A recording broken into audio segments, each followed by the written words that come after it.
And I do believe in what I've seen so far, and I don't know if everyone will believe this, but I do believe at this point that the body should be perfectly healthy. And if it's not, it's asking us to listen to what it's trying to say. Whether it's headaches, whether you have insomnia, whether you have menstrual pain, like the body is perfectly capable of being completely healthy. And people think everyone's got headaches. This is normal. I often ask my clients, do you have any body problems? No, I don't have anything. Do you have headaches? Oh yeah, I have headaches. So it's just so normalized that they don't even identify it as a problem, you know? And for me, every little thing is trying to say something. Why do you have headaches? You know, are you too much in the mind? Where's your creativity? Where's your intuition? Where's your heart? Where's your body? Like, are you connected to spirit? Are you connected to nature? You know, all the different elements. Oh no, I'm just at work and then I come home and I'm so tired. I kind of have dinner and watch TV show. Well, you're in the mind all day. So anything that happens in the body, for me, I believe it's trying to tell a story. Yeah. Do you know Inna Segal? Have you come across her?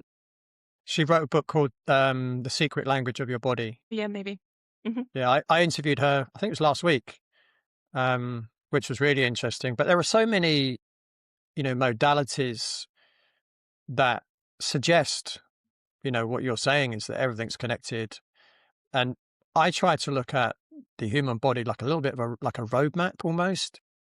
And, whether it's looking at, the chakras, whether it's looking at energy meridians, something that I'm not, I don't know a lot about it, but I know some German new medicine talks a lot about, okay, well, if you've got this condition, it's because of this, about it's talking about, certain traumas and conflicts and things like this actually cause certain conditions. It's not necessarily what, the medical community would suggest, although they're generally not that interested in what's causing a problem anyway.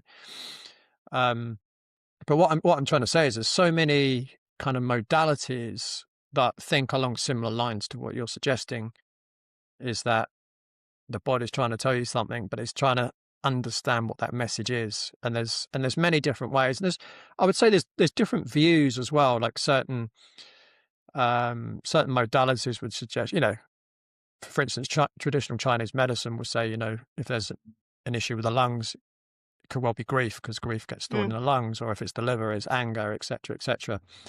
And there are different views in different modalities. Interestingly, in a couple of energy medicine modalities that I've trained in over the years, the kind of concept is that anything can cause anything. So rather than it be, oh, it's a lung problem, it must be grief.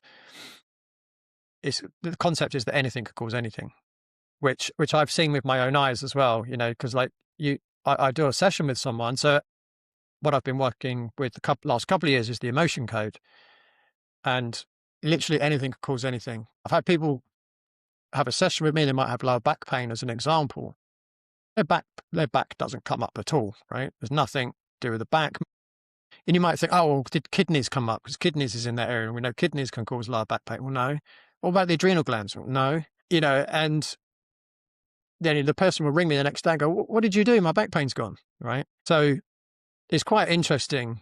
And I think probably as human beings and as practitioners, that there's so much we don't really understand. For sure. I think my view is, and certainly, I've been studying the human body for 32 years, and I'm sure a lot of people realize that the more they know, the more they realize they don't know. And I think it's just so important to constantly have an open mind and be open to new things. If this sparks something for you, there's a much deeper conversation in the full episode. You can watch it here on YouTube or on Spotify, or listen on Apple Podcasts. Like, subscribe, and stay connected for more.